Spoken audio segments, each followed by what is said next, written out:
Why does Nigeria feel the urgency to polish its image abroad? This is a question we must begin with because Nigeria has had administrations that failed to deliver. We have witnessed corruption openly and repeatedly. We've endured poor governance for decades. That is not to say this is okay, but never have we ever witnessed a government sink this far into desperation to rebrand itself internationally the way this administration is doing now. A country that believes in its progress doesn't choose validation. Even countries with poor records often beat their chests ruthlessly and move on. But Nigeria is different. Nigeria is obsessed with polishing its image, which tells us something unsettling. Nigeria knows what is wrong. Nigeria also knows what is bad. Yet Nigeria chooses to continue doing what is wrong while desperately wanting to be perceived as good. And that is where the real problem lies. Because for the first time in our history, we are watching a sitting First Lady of Nigeria appear on foreign television platforms to speak about insecurity and national cohesion, matters that ordinarily fall within the remit of the state institutions and security officials. And this raises a disturbing question. If Nigeria is truly safe, why is this message not delivered first to Nigerians? This is the point where image management crosses into image laundering. But the situation has now deteriorated even further. We have descended to a moment where international platforms are no longer merely skeptical, but are declining Nigeria's participation outright. This is an all-time blow, and that is the context of the First Lady's encounter with Tony Perkins. So, who is Tony Perkins? He is not just a random media personality. He is a long-standing American conservative leader who is known widely for his work on religious freedom, human rights, and his documentation of persecution of faith communities across the world. So now you understand why this matters and why this moment is trending. But rather than prolong this video unnecessarily, please take a listen.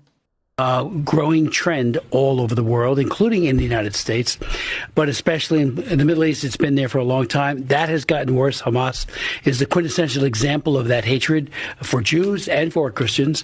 And then you have a situation like in Nigeria, where more Christians have been killed there than anywhere else in the world.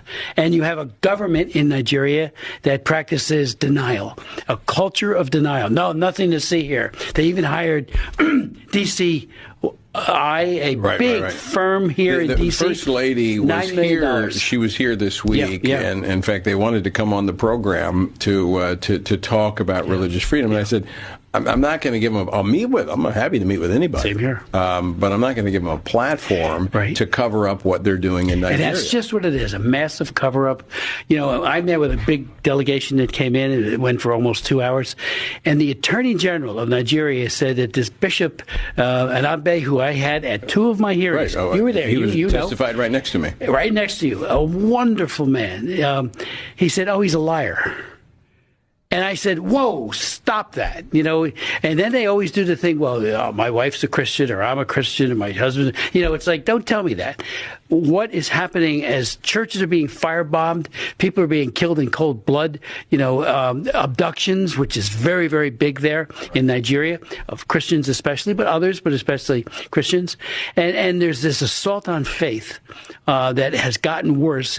Obama did nothing. You know, Boko Haram flourished under his 8 years in office, and now it was your persistent advocacy that actually eventually got them labeled as a terrorist organization. Yes. For 3 years we tried, Tony, and I had hearings on it. We had people give very, very compelling testimony as to what Boko Haram was doing, and finally, on the day we were marking up my bill to tell the administration you have to declare them a FTO, foreign terrorist organization, that day, that hour, basically, they said, they're an FTO. Yeah. And it was like 3 years ago, we could have been working to find out where their sources of funding and weapons. You see, this reaction did not just happen in a vacuum. The lobbying of the US firm has already enforced an impression of a country trying to manage narratives instead of reality.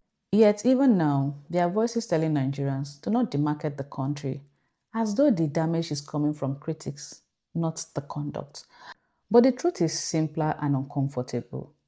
Nigeria walked itself into the shelf, placed itself there, was inspected, and was quietly tagged as goods for recall. That, in essence, was Nigeria's moment with Tony Perkins, a refusal without a request for context. And when a platform no longer needs context to say no, the problem is no longer about perception. It is credibility. You cannot accuse people of demarketing a country when a country itself is doing the damage. Nigeria doesn't need better explanation abroad. Nigeria needs better realities at home.